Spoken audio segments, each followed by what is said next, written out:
Good afternoon. Hope your day is going good for you. I'm finally facing this project again. So I'm going to try showing you my process of going through this. You'll only see this, of course, if it works. So this is my opening. Now I've got to figure out how I'm going to get across here.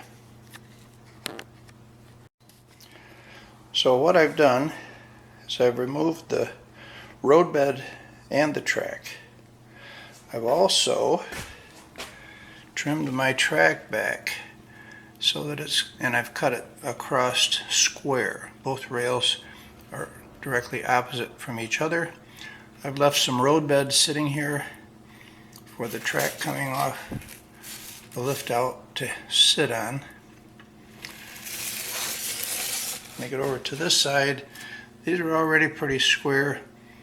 I may end up cutting them back further just so that I don't catch that when I walk through when this lift out is out of here. I've been known to do that. So now it's a case of cutting some new roadbed, cutting some new track, and getting it to set in here correctly.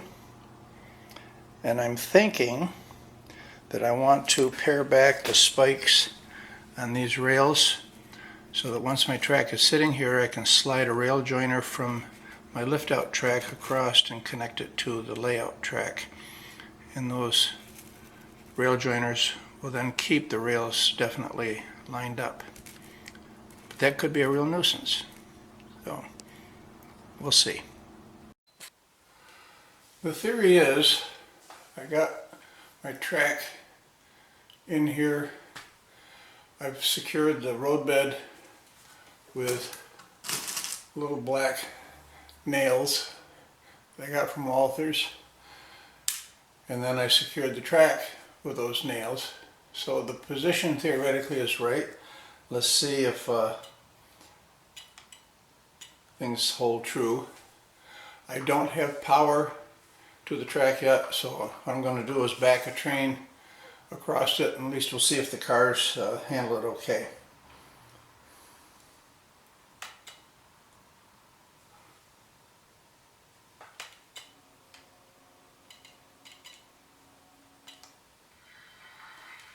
Get the train started up here.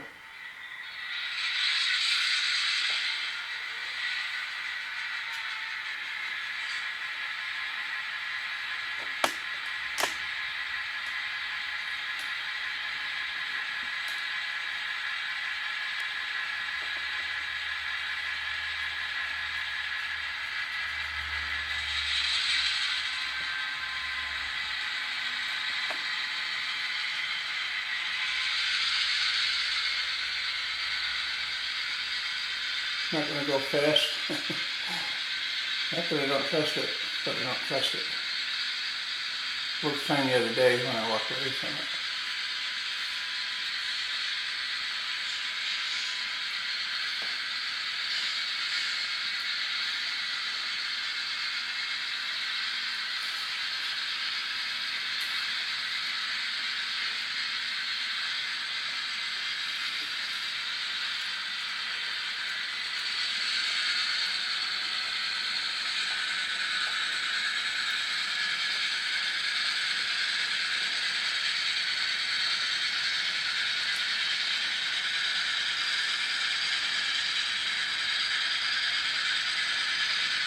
I have found that some cars are more temperamental than others.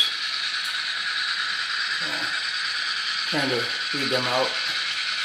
I know sometimes it's the trucks, but most of the time it's my tractor. Alright, so we got that much going in that direction.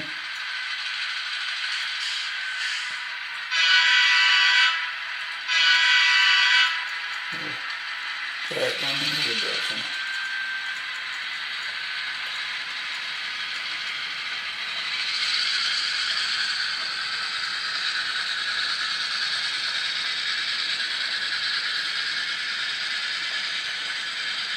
I think cutting the track off square across helps.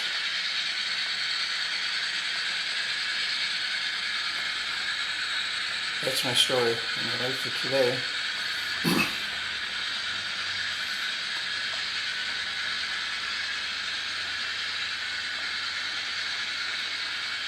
Okay, so the track seems to be lined up.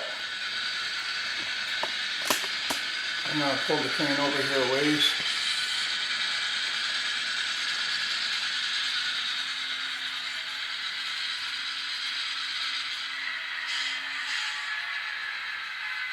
And I will test the other track. I'm not going to have you sit and watch through that.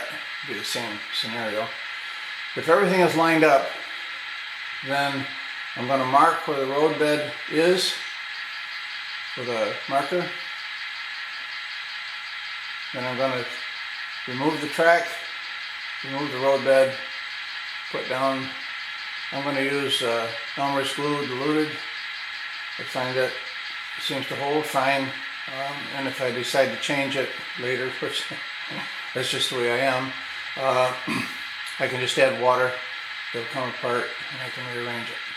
Now, of course, put the track back on, glue that in place, and then hopefully everything will function the way it should.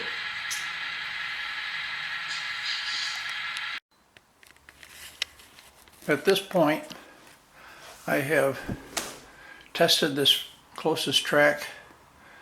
I took it all apart. I had marked where the roadbed goes.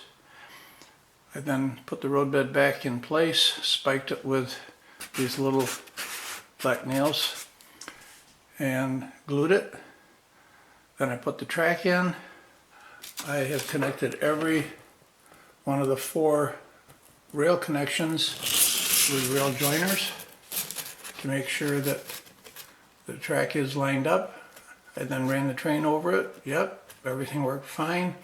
Spiked the track again with the little black nails, and then I added a mixture of Elmer's glue and water, roughly 50-50. As you can see, here we are 30 hours or so later. You can't see that Elmer's glue and water combination. It's clear when it dries and it's soaked in. I probably will add some more at some point just to make sure this stays where I want it, if that's possible. This other one, the roadbed is glued down in place. So now I'm going to install this section of track. And what I've done is I've put rail joiners on the layout track end here so that I can slide these in. Then these rail joiners at this end are on the lift out track, and they're flush with the end so that they will sit down in here. Once in position, I then will slide the joiners over onto the layout track so that those two are connected. And then I will glue, I will nail this section in place, run the train on it, see if it's the way I think it is.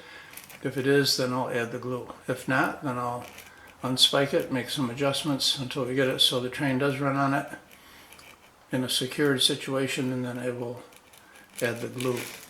So that's my intent for now. In the meantime, there's been a time gap here. I have finished up putting the foam and plywood support underneath it on the second level. I've got a few places where the two did not bond the way I was hoping they would, so I'll have to get those touched up. But again, just moving forward. Rome wasn't built in a day, and neither was my layout. So we'll be back in a bit. So the train seemed to run fine. So as you can see, I've put the glue in there. That's how much I've put in. It does sort of sit up on top of the rails. So what I'll do sometimes is take a screwdriver handle, just tap it to get it to vibrate, and get that to settle down. It will settle a little as it dries and contracts, but just so that we give it a head start here.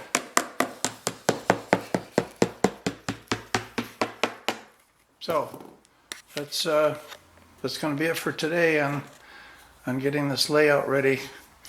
Once it's dried, then I will slide these rail joiners one way or the other so that I can then lift the lift out. I'll remove the rail joiners possibly, or I may leave them fastened just in case I need to make some other adjustments later. It'd be easier to, I guess, leave them on there. So that's where we're at this point. Hope you have a good week ahead, and if you watch this far, thank you. Bye.